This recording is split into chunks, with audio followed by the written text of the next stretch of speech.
চাল ধুয়ে নিয়েছি, এই পাশে আবার কড়াই বসিয়েছি।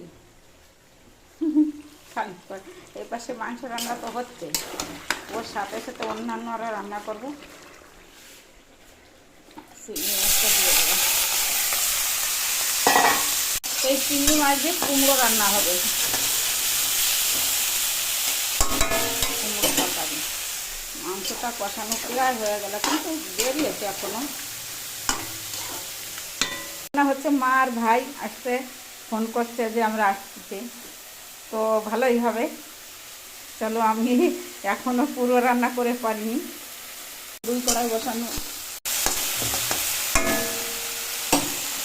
মাংসটা হচ্ছে 1টা বেজে গেছে, পারবো না রান্না করে। আলুগুলো দিয়ে দিয়েছি, ভাজা হয়ে গেছে। তো মাংস কষাতে কষাতে আমি এই পাশের কড়াই গরম হয়ে গিয়েছে, তাই তেল দিয়ে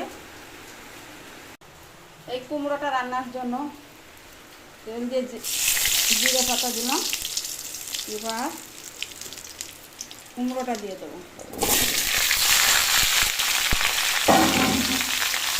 পরিমাণ মতন লবণ আর হলুদ দিয়ে নাড়াচাড়া করবো।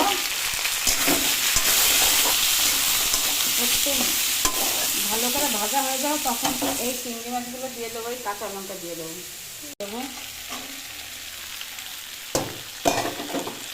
মাছ দিয়ে দিচ্ছি। আর এই পাশে কারেন্ট ছিল না, জল দেওয়া হয়ে গেছে, জল দিয়ে দিয়েছি সবই মতো।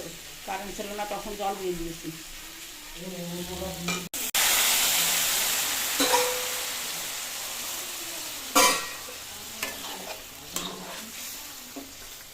মা আর বড় ভাই আসছে।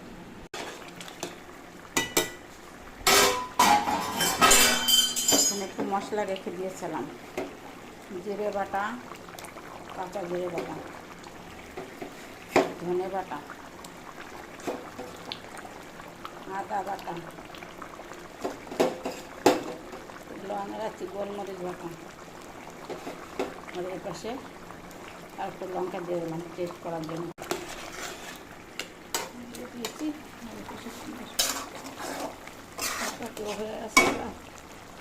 সবজিতে হালকা একটু জিরে ভাজা ছিল, দিয়ে দিয়েছি, বন্ধ করে দিয়েছি। কোন সবজি হয়ে গেছে। আর এর পাশে মাংসটাও বন্ধ করে দেবো, হয়ে গেছে।